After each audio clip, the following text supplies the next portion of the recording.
Behind every favorite song, there is an untold story. So somehow songs கூட ஒரு type of healing therapy தான்ல. இன்றைக்கி ஒரு க்ரீமியான white sauce pasta தான் எப்படி பண்ணுறேன்னு பார்த்துலாமா? வாங்க. இதுக்கு வந்து நான் இன்றைக்கி எல்போ பாஸ்தா எடுத்திருக்கேன். அதை வந்து ஒரு 10 மினிட்ஸ் வந்து ஒரு பாயில் பண்ணி எடுத்துக்கலாம். ஒரு ஹாஃப் பாயிலில் தான் இருக்கணும். அது அப்புறமா ஒரு ட்ரெயின் பண்ணிவிட்டு நல்லா ஒரு நார்மல் வாட்டரில் வாஷ் பண்ணி தனியாக செப்பரேட்டாக வச்சுக்கலாம். அப்புறம் பேனில் கொஞ்சம் ஆயில் போட்டுட்டு அப்புறம் குட்டி குட்டியாக கட் பண்ண கார்லிக் அப்புறம் ஆனியன். இன்றைக்கி இதுக்கு வந்து நான் cabbage, carat and then beans 3 veggies தான் எடுத்திருக்கேன். ஸோ கொஞ்சமாக சால்ட் போட்டு நல்லா ஸ்டிர் பண்ணிக்கலாம்.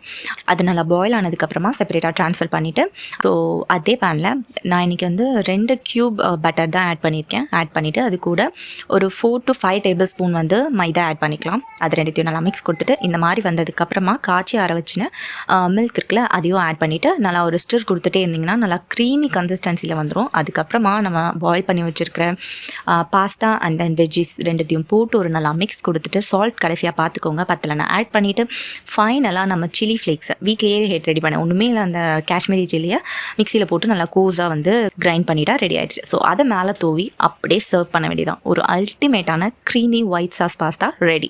ஸோ நீங்களும் மறக்காமல் ட்ரை பண்ணிவிட்டு எனக்கு எப்படி வந்துச்சுன்னு காமெண்ட் பண்ணுங்கள். இன்னும் நிறைய வீடியோஸ் பார்க்குறதுக்கு என்னோட பேஜை ஃபாலோ பண்ணிக்கோங்க. பாய், டேக் கேர்.